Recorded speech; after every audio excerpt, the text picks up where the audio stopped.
අපි දන්නවා ජනවාරි මාසයේ 8 වෙනිදා එතෙක් පැවති රාජපක්ෂ පාලනය බිඳවට්ටන්න මේ රටේ ජනතාව සමත් වුණා. රාජපක්ෂ පාලනය බිඳවට්ටන්න හේතු සාධක වූයේ රාජපක්ෂ මහත්මයාගේ තිබෙන පුද්ගල දුබලතාවයක් හෝ ඔහුගේ හැඩහුරුකම් වල දුබලතාවයක් හේතුවෙන් නෙවෙයි. ඔහු අනුගමනය කරමින් තිබුණු ක්‍රියාමාර්ග ප්‍රතිපත්ති තමයි ජනවාරි මාසයේ 8 වෙනිදා මේ රටේ ජනතාව පරාජයටපත් කරන්න උත්සුක වුණේ. එහිදී විශේෂයෙන්ම අපි දන්නවා පහුගිය කාලේ පුරාවටම රාජපක්ෂ පාලනයේ අපේ රටේ ප්‍රජාතන්ත්‍රවාදයට බරපතල තරජනයක් එල්ල කරමින් තිබුණා. සාමාන්‍ය ජනතාවගේ උද්ඝෝෂණ ව්‍යාපාරවලට වෙඩි තබා ඝාතනය කිරීම දක්වා එම ප්‍රජාතන්ත්‍ර විරෝධී ක්‍රියාමාර්ග පෙළ ගැහිලා තිබුණා. ඒ වගේම මාධ්‍යවේදීන් පැහැරගෙන යාම, මාධ්‍ය ආයතනවලට ප්‍රහාර එල්ල කිරීම, ජනතාවගේ මූලික අයිතිවාසිකම් උදුරා ගැනීම, සාමාන්‍ය ජනතාවගේ උද්ඝෝෂණට පහර දීම ආදී ප්‍රජාතන්ත්‍ර විරෝධී මිලේච්ඡ ක්‍රියාවන් ගණනාවක් රාජපක්ෂ පාලනය විසින් දියත් කරලා තිබෙනවා. නිසා ජනවාරි මාසයේ 8 වෙනිදා එතෙක් පැවති රාජපක්ෂ පාලනය බිඳවට්ටනකොට ඒ බිඳවැටීම සඳහා හේතු සාධක වූ කරුණු අතර ප්‍රධාන සාධකයක් බවට පත් වී තිබුණා මේ ප්‍රජාතන්ත්‍රවාදයට එල්ල කර තිබුණු තරජනයක්, ජනතාව වෙත එල්ල කර තිබුණු මර්ධනයක්.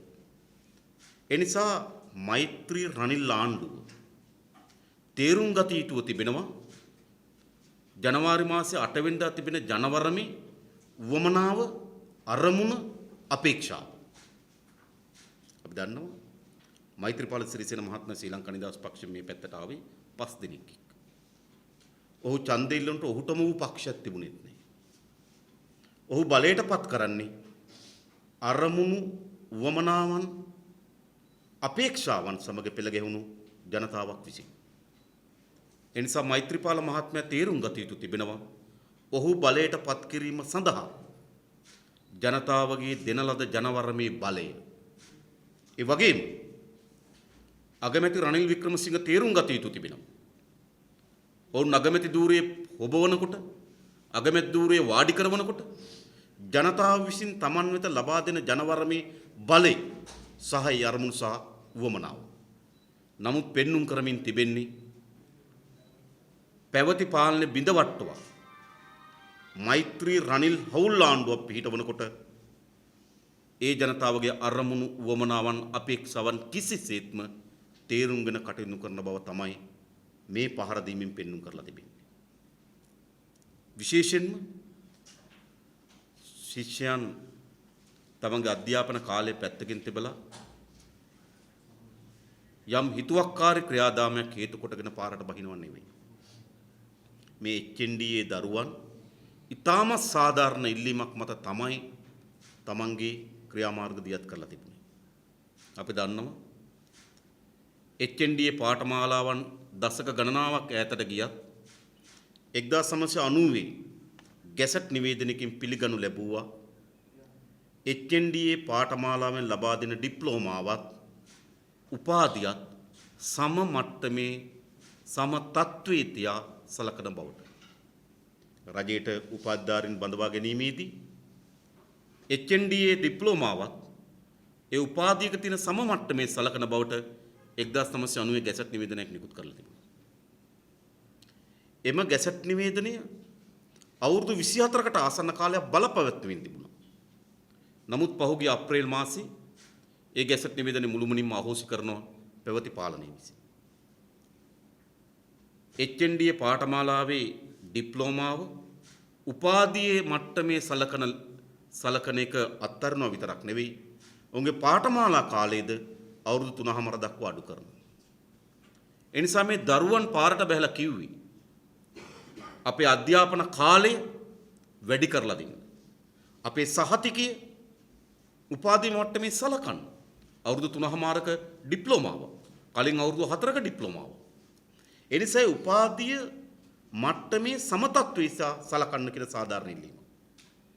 ඒ දරුවන්ගේ අධ්‍යාපනයේ වටිනාකම වෙනුවෙන් කරන දෙල්ලීම. නමුත් පසුගිය කාලේ පුරාවටම පාලකයන් ඒ ඉල්ලීම කිසිසේත්ම අවශ්‍ය වෙන බරින් අවශ්‍ය වෙන උවමනාවෙන් සාකච්ඡාවට ගත්තේ නැහැ. විවිධ දේශපාලන කණ්ඩායම් මුණ ගැහිලා ඒ දරුවන් මේ පිළිබඳව සාකච්ඡා කරා.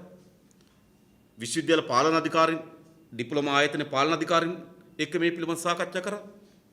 ඒ වගේම ඇමතිවරු, නිලධාරීන් සමග මේ පිළිබඳව සාකච්ඡා කරා.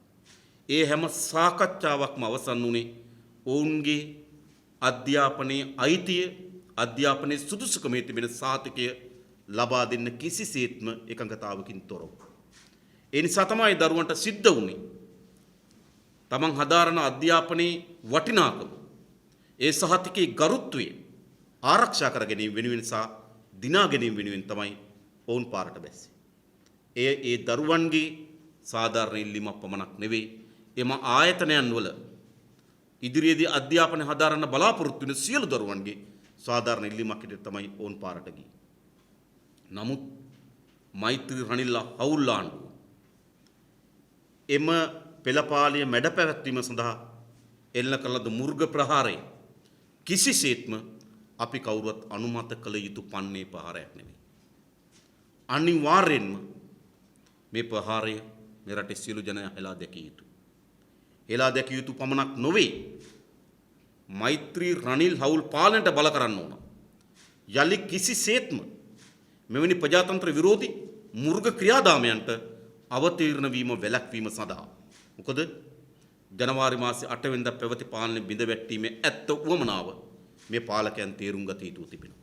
නමුත් ඔවුන් හැසිරීම් වලින් පෙන්눔 කරන්නේ එය කිසිසේත්ම තේරුම්ගෙන තිබෙන ආකාරයකින් නෙවෙයි. මොකද අධ්‍යාපනයේ මේ වන විට විශාල ගැටලු ගණනාවක් මතුවලා තිබෙනවා. ඒ ගැටලුවට මූලිකම හේතු සාධක උනේ පහුගිය කාලේ පුරාවටම අධ්‍යාපනය සඳහා වෙන් කරන ලද ප්‍රතිපාදන විශාල කප්පාදුකට ලක් වුණා. 2005 අවුරුද්දේදී අධ්‍යාපනය සඳහා වෙන් කරා දළ ජාතික නිෂ්පාදිතයේ ප්‍රතිශතයක් හැටියට 3.8ක්. නමුත් 2014 වසර වෙනකොට එය 1.27 දක්වා තුනෙන් පංගුවකට ආසන්න ප්‍රමාණයකින් 3/1 දක්වා කප්පාදුවට ලක් කරා. අධ්‍යාපනය සඳහා වෙන් කරන ලද මුදල 3 ගුණයකින් අඩු කිරීමට වාජනය කරා. ඒ නිසා පාසල් අධ්‍යාපනයේ වගේම උසස් අධ්‍යාපනයේ විශාල භෞතික සහ මානව සම්පත් හිගියකින් පෙළමින් තිබෙනවා.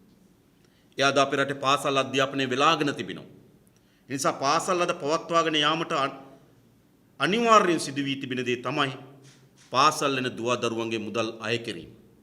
වර්තමාන පාලනයේ මුදල් අය කිරීම නීති අනුකූල කරමින් ගැසට් නිවේදනයක් පවා නිකුත් කරා.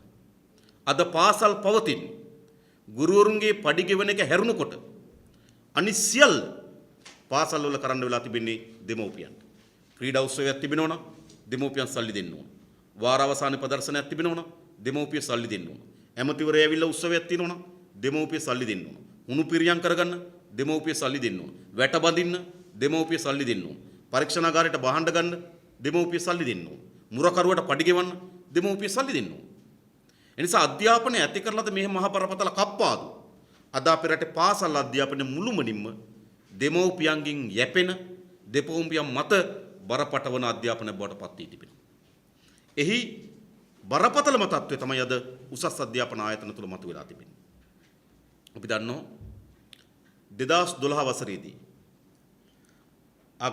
අග්නිදිග විශ්වවිද්‍යාලය තුල පිහිටෙව්වා ඉංජිනේරු පීඨයක් 2012 වසරේදී. දැන් කණ්ඩායම් 3ක් සිසුන් බඳවගෙන තිබෙනවා. පළවෙනි වසර, දෙවෙනි වසර, තුන්වෙනි වසරේ සිසුන් කණ්ඩායම් 3ක් අධ්‍යාපනය හදාරන ළමයි 300කට ආසන්න ප්‍රමාණය. මේ වසර 3 සඳහාම ආචාර්යවරුන් ඉන්නේ 11 දෙනයි. ඒ 11 දෙනාගෙන් ස්ථීර ආචාර්යවරු ඉන්නේ 3 දෙනයි. 2012 ඉංජිනේරු පීඨේ පටන් ගන්නකොට සමන්තුරේ අග්නිදිග විශ්වවිද්‍යාලේ පළවෙනි වසරට අවශ්‍ය වෙන පහසුකම් ටික විතරයි සකස් කරේ. පුස්තකාලයේ තිබෙන පොත් ටික පළමු වසරට පමණක් ප්‍රමාණවත් වෙන පොත් ටික. පරීක්ෂණ උපකරණ පළවෙනි වසරේ පාඨමාලාවට පමණක් ප්‍රමාණවත් වෙන පරීක්ෂණ උපකරණ. දැන් දෙවෙනි වසරේ දරුවන් ඉන්නවා, තුන්වෙනි වසරේ දරුවන් ඉන්නවා. පුස්තකාලයේ දෙවෙනි වසර සහ තුන්වෙනි වසරට අවශ්‍ය වෙන පොත්පත් ඒ පුස්තකාලය තුල නැහැ. ආචාර්යවරු ඒ සඳහා නැහැ. පරීක්ෂණ උපකරණ ඒ සඳහා නැහැ. අද මොකද වෙලා තිබෙන්නේ? සමන්තුරේ සිට පේරාදෙණිය විශ්වවිද්‍යාලයට ඒ දරුවන් ප්‍රායෝගික පුහුණුව සඳහා ප්‍රැක්ටිකල් සඳහා එනවා. මොකද වෙලා තියෙන්නේ? සමන්තුරේ නම් පේරාදෙණිය විශ්වවිද්‍යාලයට එම ඉංජිනේරු පීඨයේ දරුවන්ට ප්‍රැක්ටිකල් සඳහා එන්න සිද්ධ වී තිබෙනවා. ඔබ හිතන්නේ එහා කොනේ ඉඳන් මෙහා කොනට ගමන් කරනවා පාඨමාලාවක් හදාරන්න. එනිසා මේ පාලකයන් ඒ ආයතන ඔහේ පවතින ඉඩ ඇරලා ඉංජිනේරු පීඨ පටන් ගන්නවා. හැබැයි පටන් ගත්තට ඒවට අවශ්‍ය වෙන පහසුකම් කිසිසේත්ම ලබා දෙන්නේ නැත් තත්ත්වයක් ඇති වී තිබෙනවා.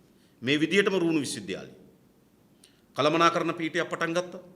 කළමනාකරණ පීඨයේ අදත් පවතින්නේ සමාජ විද්‍යා පීඨයට අනුබද්ධ.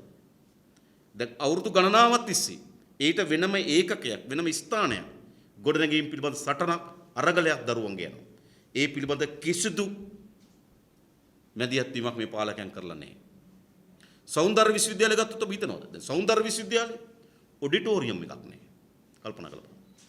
ඔඩිටෝරියම් නැති සෞන්දර්ය විශ්වවිද්‍යාල අපේ රට ගොඩනැගිලා තිබෙනවා. හැබැයි අධ්‍යාපනයේ නිදහස් අධ්‍යාපනයේ කප්පාදුව භෞතික සම්පත් මානව සම්පත් හිගය මෙසේ පවතිද්දී ආණ්ඩුව වැඩි අවධානය යොමු කරේ මොකටද? පෞද්ගලික අධ්‍යාපනය කරේ.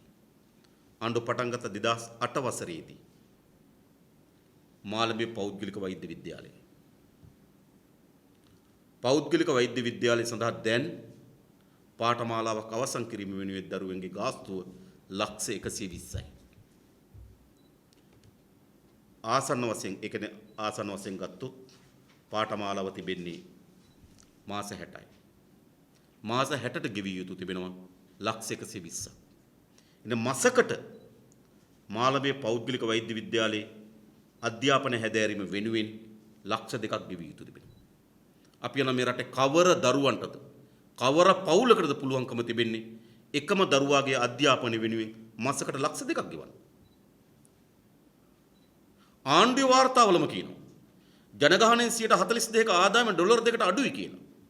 දෛනික ආදායම ජනගහනයෙන් 42%ක දවසක ආදායම ඩොලර් 2කට අඩුයි.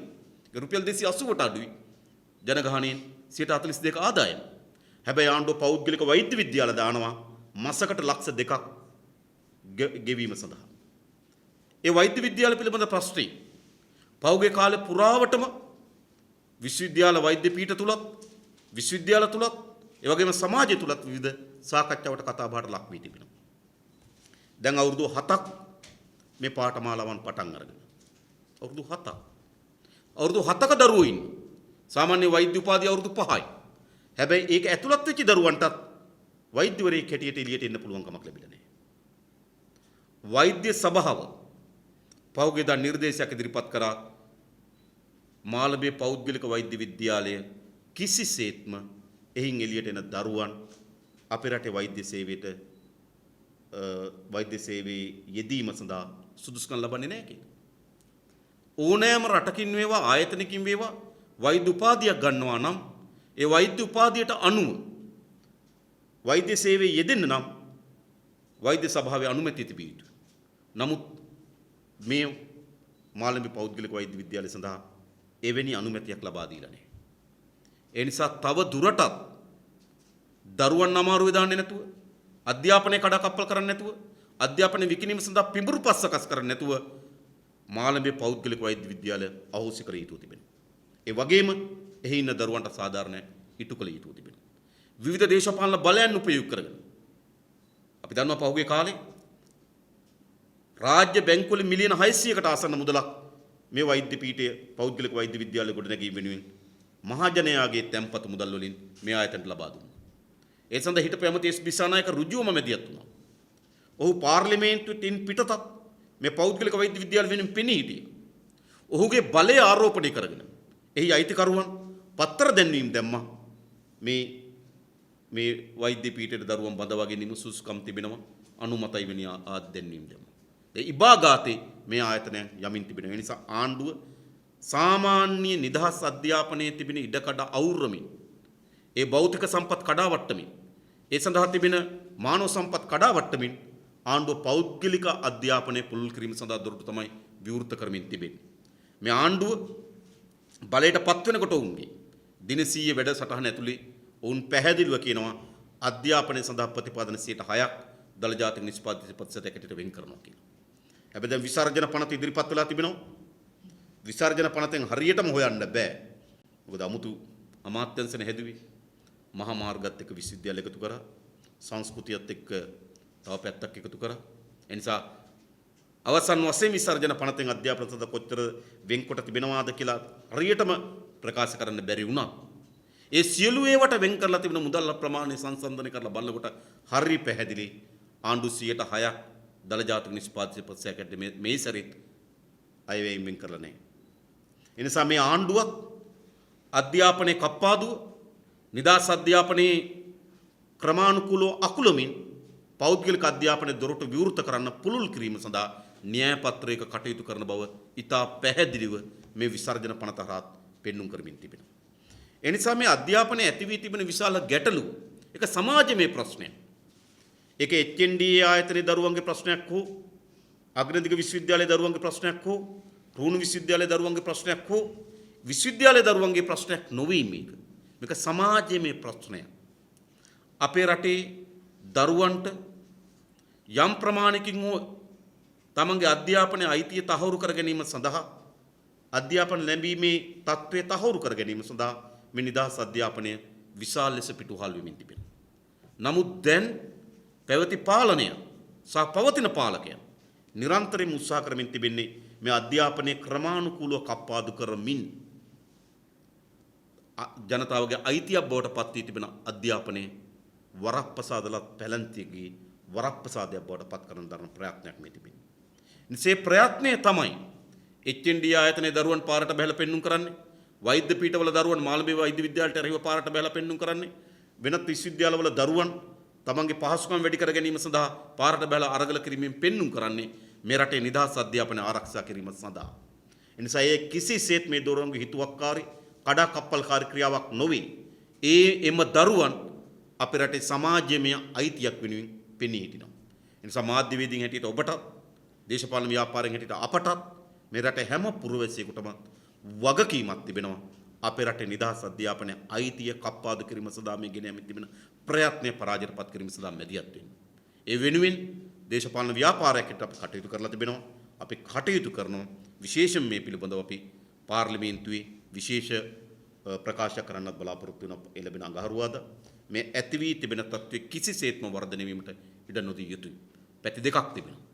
එකක් ප්‍රජාතන්ත්‍රවාදී අකුලමින් ජනතාවගේ සාමකාමී උද්ඝෝෂණය සඳහා එල්ල කරන ප්‍රහාරය ජනතාව වෙත එල්ල කොට තිබෙන මර්ධනය නතර කිරීම සඳහා රජයට බල කිරීමත් නිදහස් අධ්‍යාපනයේ අයිතිය දරුවන් මුහුණ දී තිබෙන ගැටලු විසඳීම සඳහා බල කිරීමත් වැනි ශේෂ්ත්‍ර දෙකකින් මේ ක්‍රියාමාර්ග ඉදිරියට ගෙන යන්න අපි බලාපොරොත්තු වෙනවා.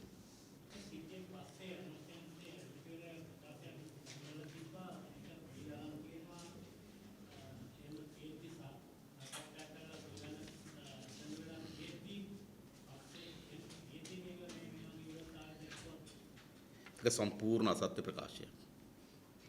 ඒ දරුවන් අමාත්‍යවරයාත් එක්ක සාකච්ඡාවක් ඉල්ලා හිටියා. ඒ දරුවෝ ඇත්තටම සාකච්ඡාව අමාත්‍යවරයාත් එක්ක ඕන බව ප්‍රකාශ කරා. ඒක හරි.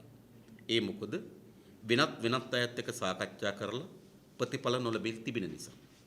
ඒ නිසා මෙහි සාර්ථක ප්‍රතිඵලයක් ලබා ගන්න නම් අමාත්‍යවරයාත් එක්ක සාකච්ඡා කළ යුතු කෙනෙක් ස්ථාවරක හිටියා. ඒ නිලධාරීන් අමාත්‍යවරයාත් එක්ක සාකච්ඡාවක් කළ හැකි බව දැනුම් දුන්නා. පසුව ඔවුන් විසින්ම අමාත්‍යවරයා මග නැගුම සාකච්ඡාවක ඉන්න නිසා මේ සාකච්ඡාවට සහභාගී වෙන්න බෑ කියලා ප්‍රකාශයටපත් කරා. ඒ නිසා පහර දීලා ඒ දරුවන්ගේ ඔලු පළලා අතපය කඩලා සමාජයෙන් විරෝධයක් ඇති වුණාට පස්සේ ඒ විරෝධය වසන් කර ගැනීම සඳහා කිරියල්ල මන්ත්‍රීවරයා කරන අසත්‍ය ප්‍රකාශයක් මේක. ඒ කියන්නේ විසඳලා තිබියදී ඒ දරුවෝ පාරට බැස්සයි කියන එක මුළුමනින්ම අසත්‍ය ප්‍රකාශයක්. මොකද එහෙම රුදාවක් ඒ දරුවන්ට නැහැ. මතක තබන්න. මේ කිරියල්ලගේ මූණ බලන්න තියෙන උවමනාවක්, කිරියල්ලගේ ඇගේ සයිස් එක බලන්න තියෙන උවමනාවක් ඒ දරුවන්ට නැහැ. ඒ දරුවන්ට ඇත්ත උවමනාව තිබුණේ තමන්ගේ ප්‍රශ්නෙට විසඳුමක්. පාලකයා තමන්ගේ ප්‍රශ්නෙට විසඳුමක් දීලා තිබීදී ඒ දරුවෝ පාරට බහින්නේ නැහැ එහෙමනම්. ඒ නිසා කිරියල්ල මේ සමාජයෙන් ඇති වී තිබෙන විවේචනයේ දෝෂාරෝපණේ වසා ගැනීම සඳහා කරන අසත්‍ය ප්‍රකාශයක්.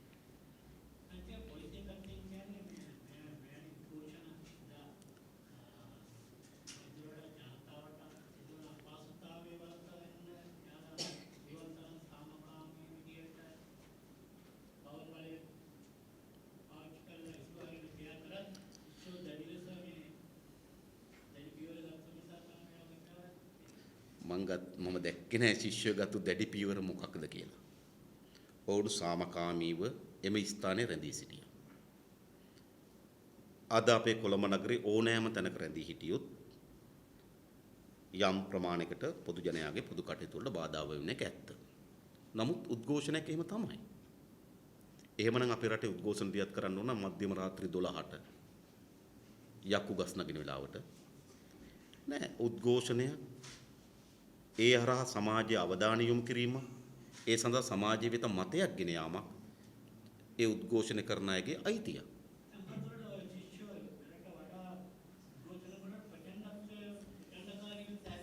සමහර අවස්ථාවල අපි දැකලා තිබෙනවා ඔබ ඒත් කිසිසේත්ම පසුගියදා ඇතිවෙච්ච තත්වයේදී කිසිවක් ඒ ලෙස ප්‍රකාශ කරන්න බෑ අහන්න. ප්‍රචණ්ඩකාරී ලෙස මරකණ්ඩායමක් ලෙස හැසුරුනේ පොලිසිය.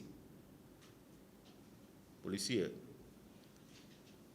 ඔබ දකින්නේ සාමාන්‍යයෙන් බැටන් පොළු ප්‍රහාරයක් එල්ල කරන්න ඕන කියලා පාඨමාලාවක් ඒගොල්ලන්ට දෙනවා. ඒ පාඨමාලාව තමයි ඉනෙන් පහළ දකුණු පසින් සහ වම් පසින් පහර එල්ල කිරීම. ඒක තමයි බැටන් පොළු පහරක් එල්ල කරන ක්‍රමවේදය උද්ඝෝෂණ පිසුරු හැරීමේදී. නමුත් මේ දකුණු පසින් වම් පසින් එන්න ගෙඩි වගේ උඩින් පාත් කරේ. කල්පනා කරලා බලන්න. එනිසා පොලිසියට මේ විශේෂ පාඨමාලාවන් හැටියට උද්ඝෝෂණ විසුරු හැරීම පිළිබඳව හඳුන්වා දී තිබෙනවා. මේ මැර කණ්ඩායමක් මේ මුග්ධ ලෙස සාමාන්‍ය දුවදරුවන්ට පහර දීමක් විදියට තමයි හැසිරෙන්නේ. ඇත්තට මෙතන නීතිය කඩන්නේ පොලිසිය. මැර විදියට හැසිරෙන්නේ පොලිසිය. ප්‍රචණ්ඩත්වයෙන් හැසිරෙන්නේ පොලිසිය.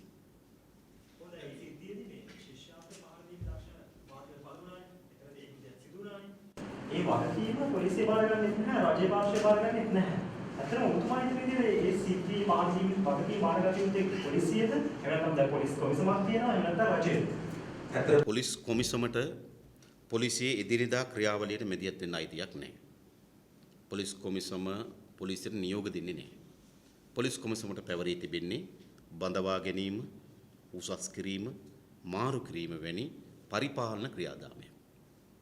එතකොට කියන්නේ පොලිස් කොමිසමෙන් නියෝග දෙන්නේ නැහැ පොලිස් වලට වයිසි මහත්තයාට SP මහත්මයාට ගන්න ඕන ක්‍රියාමාර්ග පිළිබඳව. ඒ නිසා පොලිස් කොමිසමයි මේකයි පටලවා ගැනීම නිකන් අර වෙන අදහසක් හදන්න දරන උත්සාහය. එතකොට මෙතනදී පොලිසිය පැහැදිලිවම ආණ්ඩුවේ කොටසක්. එතකොට ආණ්ඩුවට කිසිසේත්ම කියන්න බෑ අපි නොදැන පොලිසිය මෙහෙම හැසිරෙනවා කියන. එහෙමනම් පොලිස් භාර අමාත්‍යවරු අයින් වෙන්න ඕන. තමන් පහළනේ තියෙන පොලිසිය තමන් නොදැනව ජනතාවට පහර දෙන්න පටන් ගන්නවා. හෙට ඇවිල්ලා තිලක් මාරපණගේ ගෙදර කඩන්න පටන් ගත්තොත්. එහෙම කියන්න බෑ. ඒ නිසා මේ මූලික වගකීම රජයේ පවරාගත යුතුයි.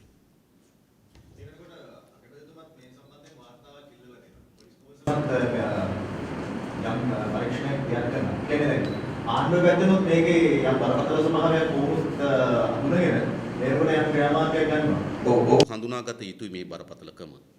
මොකද මම කලින් කිව්වෙත් ඒකයි. මේක ප්‍රජාතන්ත්‍ර විරෝධී පාලනයකට එරෙහිව ජනතාව විසින් පත් කරගන්න ලද ආණ්ඩුවක් මේක. මොකද මෛත්‍රීපාල සිරිසේන මහත්මයා ජනාධිපති ධූරයට පත් වෙන්නේ ඔහුගේම වූ සුවිශේෂී හැකියාවන් හෝ ඔහු සතුවම තියෙන දේශපාලන ව්‍යාපාරකින් නෙවෙයි. අග්‍රාමාත්‍යවරයා අගමැති ධූරයේ හොබවන්නේ ඔහුගේම පක්ෂ වලින් ඡන්දයෙන් කියලා හිතන්න එපා. මොකද 2010 වසරේදී සියලු පක්ෂ එකතු වෙලා පොන්සේක මහත්මයාට ඡන්ද ලැබුණ ඡන්ද ලක්ෂ 42යි. පහුගිය පළාත් සභා ඡන්ද ඔක්කොම එකතු කරත් එක්සත් ජාතික ඡන්ද ලැබිලා තියෙන ලක්ෂ 22යි. හැබැයි මෙවර ලක්ෂ 50ක් වුන්ට ඡන්ද ලැබෙනවා. එයින් පෙන්눔 කරන්නේ අගෝස්තු මාසයේ මැතිවරණයේදී එක්සත් ජාතික පක්ෂයට ඡන්ද දුන්න එක්සත් ජාතික පාක්ෂිකයන් පමණක් නොවේ. ඒ පාලනයේ වෙනසක් ප්‍රාර්ථනා කරන ජනතාව බහුතරයක් එක්සත් ජාතික පක්ෂයට ඡන්ද දුන්නා. ඒ නිසා මෛත්‍රීපාල සිරිසේන මහත්මයාත් රනිල් වික්‍රමසිංහ මහත්මයාත් තේරුම් ගත යුතු තිබෙනවා තමන් බලයට පත් කරන ලද ජනතාවගේ සංහිතියේ ස්වභාවය. ඒක තේරුම් ගන්න. ඒ නිසාම මේකට එරෙහිව හැදෙන සමාජ මතය, සමාජ විවේචනය බරපතලයි. ඒ නිසාම උන්ට සිද්ධ වී තිබෙනවා වාර්තා කැඳවීම. දැන් පරණ ජනාධිපතිවරයා හිටියනම් අපි දැක්ක කමිෂන්. නේද? රතුපස්වල කමිෂන් එකක් දැම්මා. කොහෙද හලාවතට කමිෂන් සභාවක් දැම්මා. කටුනායකට කමිෂන් සභාවක් දැම්මා. දැන් මේකේ පුරුද්ද වෙලා තියෙන වාර්තා.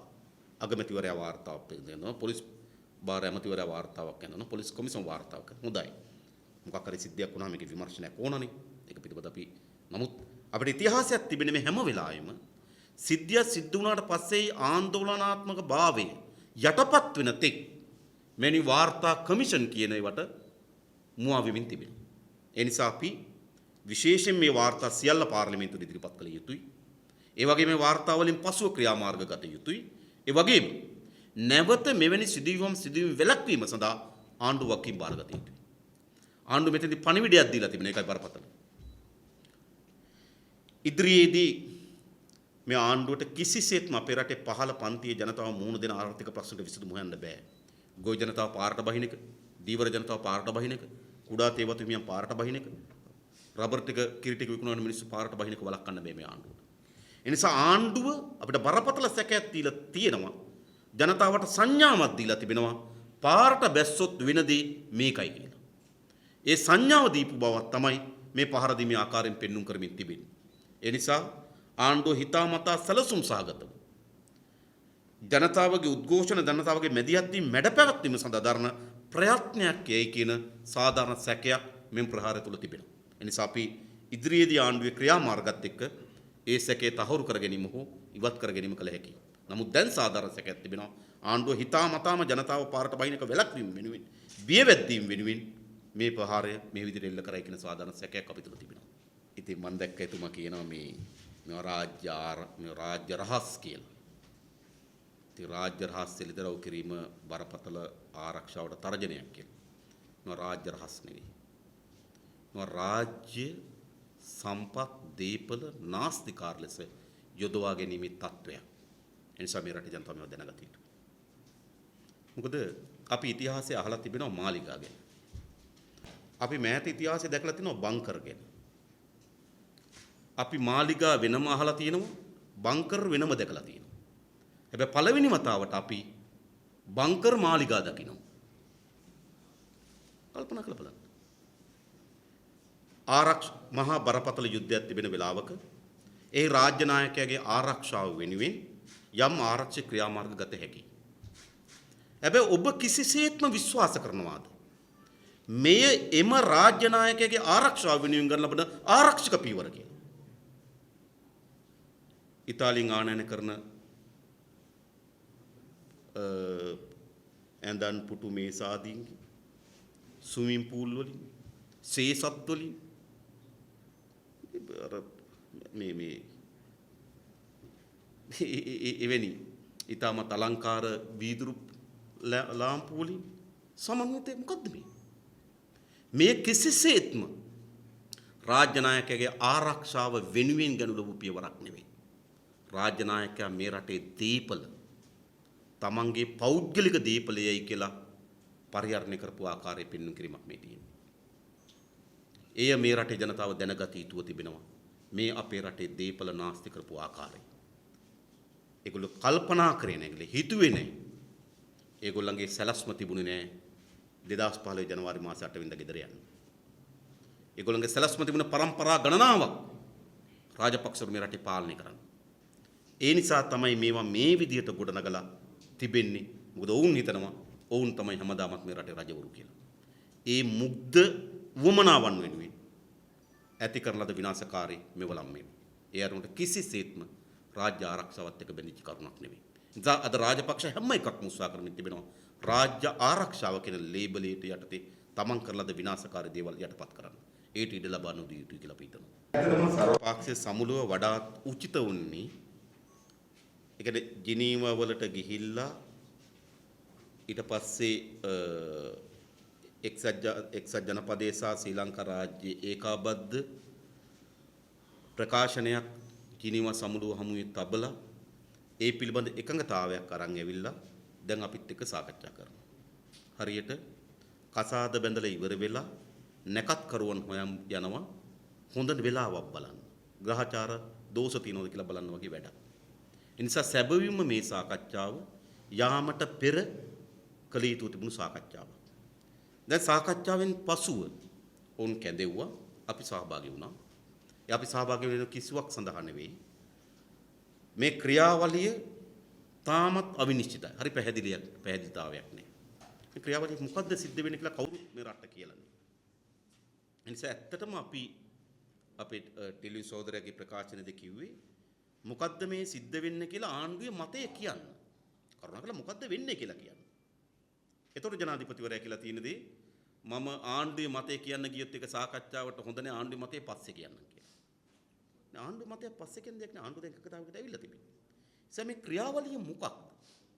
දැන් අධිකරණයක් පිහිටවන කියලා සාකච්ඡාවක් තිබෙනවා. හැබැයි අධිකරණයක් පිහිටවන්න කලින් චෝදනාවන් ගොනු වෙන්න ඕනනේ. ඒක චෝදනාවන් ගොනු වෙන මොන වීර්යය ඇතුළේද?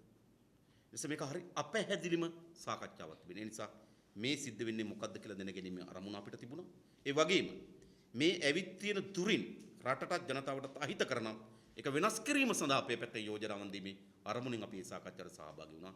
එසේ නැතුව ආණ්ඩුව විසින් ආණ්ඩුව උත්සාහ කරනවා නම් ආණ්ඩුව ඇති වී තිබෙන එකගතාවයට හැම කෙනාගේම අත තබා ගන්න ඕනයි කියලානේ. ඒ මල් වට්ටියට හැම කෙනාම අත තියන්න ඕන කියන වමනාවෙන් නම් මේක කැඳවන්නේ ඒ වමනාවට කිසිසේත්ම ජනතාව මුතුන් එකඟ වෙන්නේ නැහැ. අපිට පස්වෙන්දට පෙර යෝජනා ලබා දෙන්න කියලා එකඟ ඉල්ලා සිටින පස්වෙන්දට පෙර ඒ ක්‍රියාවලිය පිළිබඳ යෝජනා ලබා දෙන්න කියලා දසවර පාක්ෂ සමුලින් ඉල්ලා සිටිනවා. අපි පස්වෙන්දට පෙර අපේ පැතින් අදහස් යවන්න අපි බලාපොරොත්තු වෙනවා.